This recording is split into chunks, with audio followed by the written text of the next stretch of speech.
గం గణపతయే నమః. హరి ఓం.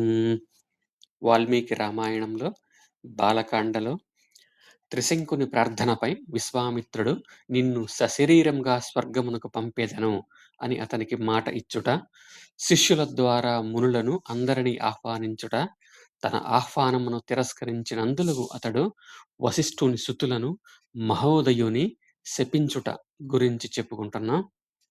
ఓ మునీశ్వర, ధర్మ మార్గమున సంచరించుచు నేను యజ్ఞము చేయు సంకల్పించితని. అందులకు వారు సుముఖత చూపలేదు. దీనిని బట్టి చూచినచో ఈశ్వరేచ్ఛయే తిరుగులేనిది. దాని ముందు పురుష ప్రయత్నము తలవంచవలసినదే. సమస్తము దైవాధీనమే. ఇహపర సుఖములన్నింటికీ దైవమే శరణ్యము అని తెలియచున్నది. నేను మిక్కిలి ఆర్తుడను, దురదృష్టవంతుడను. నాకు దైవము అనుకూలమగునట్లు చేయుటకు మీరే సమర్థులు. మీకు పుణ్యముండును. ఇంక నేను ఇతరులను ఎవ్వరిని ఆశ్రయింపను. మీరు తప్ప నన్ను ఆదుకొనగల వారు ఎవ్వరునూ లేరు. నా ఎడ అనుగ్రహమును చూపి దైవమును నాకు అనుకూలముగా చేయుటకు అనగా నా అదృష్టమును పండించుటకు మీరే తగుదురు. ఈ విధముగా ఆర్థించిన రాజుపై కౌశికునకు జాలి కలిగెను. తన ఎదుట చండాల రూపములోనున్న ఆ రాజుతో ఋషి ఇట్లు అనునయ వచనములు పలికెను. నాయనా, ఇక్ష్వాకు వంశ నరేంద్ర, భయపడకుము. నీవు ధర్మాత్ముడవని నేనెరుగుదును. నీకు నేను అండగా నుందును. ఓ రాజా, యజ్ఞ నిర్వహణకు సహాయపడు పుణ్యాత్ములైన మహర్షులందరినీ ఆహ్వానింతును. అనంతరము నీవు నిశ్చింతగా యజ్ఞము చెయ్యము.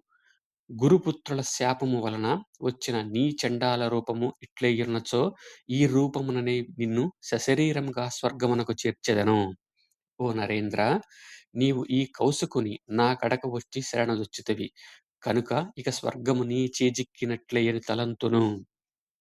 మహా తేజస్వి అయిన విశ్వామిత్రుడు త్రిశంకునితో ఇట్లు పలికిన పిమ్మట ఆ ముని మిక్కిలి బుద్ధశాలురను పరమ ధార్మికులు అయిన తన పుత్రులను పిలిచి యజ్ఞమునకు కావలసిన సామాగ్రిని సమకూర్పుడు అని ఆదేశించెను.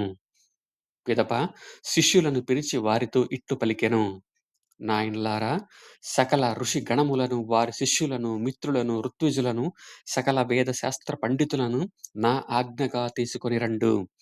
నా ఆహ్వానమును అందుకున్న వారిలో ఎవ్వరైనను ఉపేక్షాభావంతో నిందాపూర్వకముగా పలికినచో వారి మాటలను అన్నింటినీ నాకు తెలుపుడు.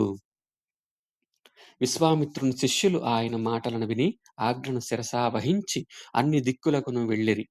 ఆహ్వానమును అందుకున్న బ్రహ్మవాదులు వెంటనే అచటికి విచ్చేసిరి. శిష్యులందరూ మిక్కిలి తేజస్వైన మునికడకు వచ్చి బ్రహ్మవేత్తలు పలికిన మాటలను ఆయనకు వినిపించిరి. మీ పిలుపునందుకొని బ్రాహ్మణోత్తములందరూ వచ్చుచున్నారు.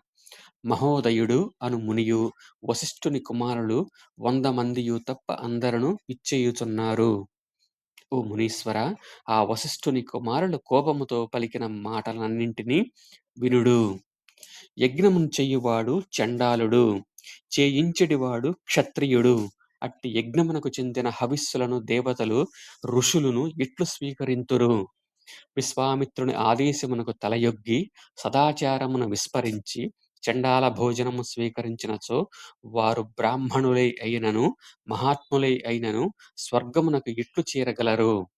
ఓ మునివర, మహోదయుడు, వశిష్ఠుని సుతులు మొదలగు వారందరూ కన్నులెర్రజేసి ఇట్లు నిష్ఠురముగా పలికిరి. అంతట విశ్వామిత్ర మహర్షి వారి మాటలను విని క్రోధముతో మండిపడుచు కన్నులెర్రజేసి ఇట్లు నుడివెను. తీవ్రముగా తపమాచరించుచు పవిత్రముగానున్న నన్ను ఈ విధముగా దూషించిన ఆ దురాత్ములందరూ మసి అయిపోవుదురు. ఇందు సందేహము లేదు.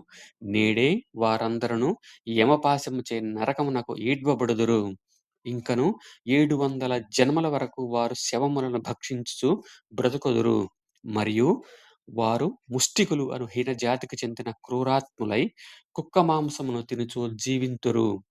వికృత వేషధారులై నీచములైన మాటలతో చేష్టలతో ఈ లోకమునందు సంచరించుచుందురు.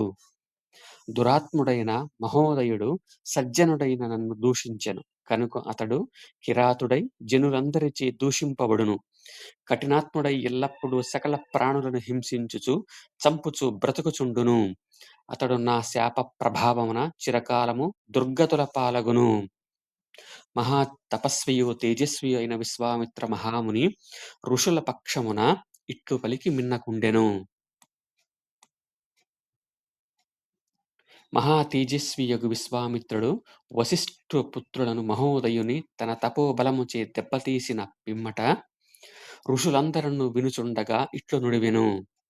త్రిశంకువు అను పేరుతో సుప్రసిద్ధుడైన ఇతడు ఇక్ష్వాకు వంశజుడు.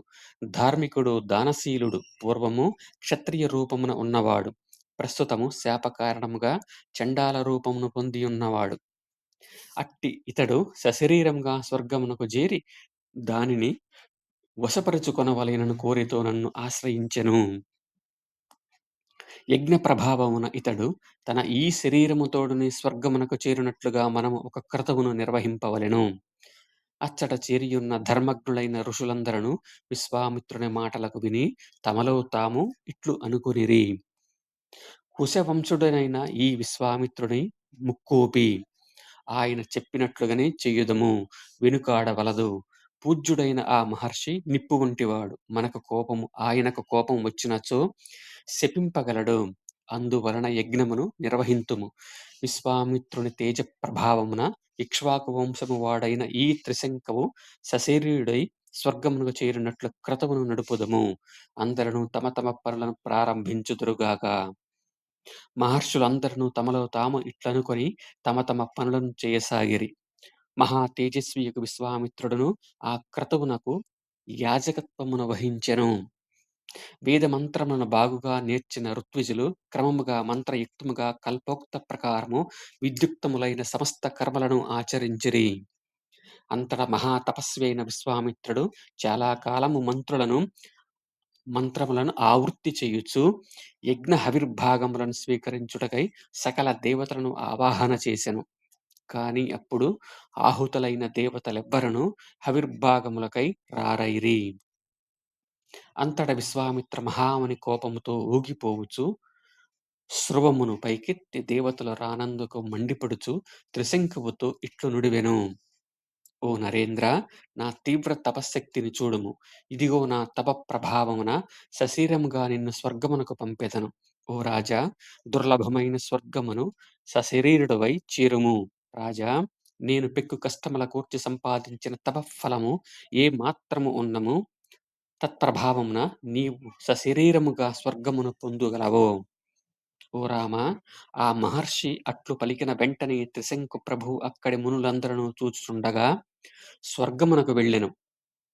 స్వర్గలోకమునకు వచ్చిన త్రిశంకువును చూచి ఇంద్రుడు సర్వదేవతల సమక్షమున ఆయనతో ఇట్లు వచించెను. ఓ త్రిశంకువు, మరలి పొమ్ము. మూర్ఖుడా, నీవు గురువుచే శపింపబడితివి కనుక స్వర్గవాసమునకు అనర్హుడవు. తలక్రిందులుగా భూమిపై పడిపొమ్ము. దేవేంద్రుడు ఇట్లు తన స్వర్గ ప్రవేశమును నిరోధింపగా త్రిశంకువు రక్షింపుము రక్షింపుము అని తపోధనుడైన విశ్వామిత్రునకు మొరపెట్టుకొనుచు దివి నుండి భువికి పడిపోవుచుండెను. అంతట దైన్యముతో తనకు మొరపెట్టుకొనుచున్న త్రిశంకు వచనములు విని కౌశికుడు మిక్కిలి క్రుద్ధుడై ఆగుము ఆగుము అని అతనితో పలికెను. పిమ్మట తేజస్వి అయిన విశ్వామిత్రుడు తన చుట్టూను ఋషులు చేరియుండగా మరియొక సృష్టికర్తయ్య అనునట్లు దక్షిణ మార్గము నుండునట్లుగా మరియొక సప్తర్షి మండలమును సృజించెను. మహా యశస్వియు మునులచే పరివృతుడును అయిన విశ్వామిత్రుడు క్రోధావేశపూరితుడై దక్షిణ దిశ యందు మరియొక 27 నక్షత్ర మండలమును ఏర్పరచెను. ఆ విధముగా నక్షత్ర మండలమును సృజించిన పిమ్మట క్రోధాతిరేకముతో బుద్ధి వైపరీత్యమునకు లోనైన విశ్వామిత్రుడు నేను సృష్టించిన ఈ స్వర్గమునకు మరియొక ఇంద్రుని సృజించెదను, లేదా ఆ స్వర్గమును ఇంద్రరహితముగా చేసెదను అని పలుకుచు క్రోధోద్రేకముగా ఇతర దేవతలను సృష్టించుటకు పూనుకొనెను. ఈ కృత్రిమ స్వర్గమును త్రిశంకువి ఇంద్రుడు, అతని పరివారమే అనుచరులే దేవతలు. అప్పుడు సమస్త ఋషులు సురాసురులు సంభ్రమాశ్చర్యములకు లోనై మహాత్ముడకు విశ్వామిత్రుని శాంతపరచుచు ఇట్లు నుడివిరి. ఓ తపోధన, మహానుభావ, ఈ త్రిశంకు ప్రభు గురువుచే శపింపబడెను కనుక ఇతడు సశరీరముగా స్వర్గమునకు చేరుటకు అనర్హుడు. ఆ దేవతల మాటలు విన్న పిమ్మట విశ్వామిత్ర మహాముని వారితో ఒక్క విషయమును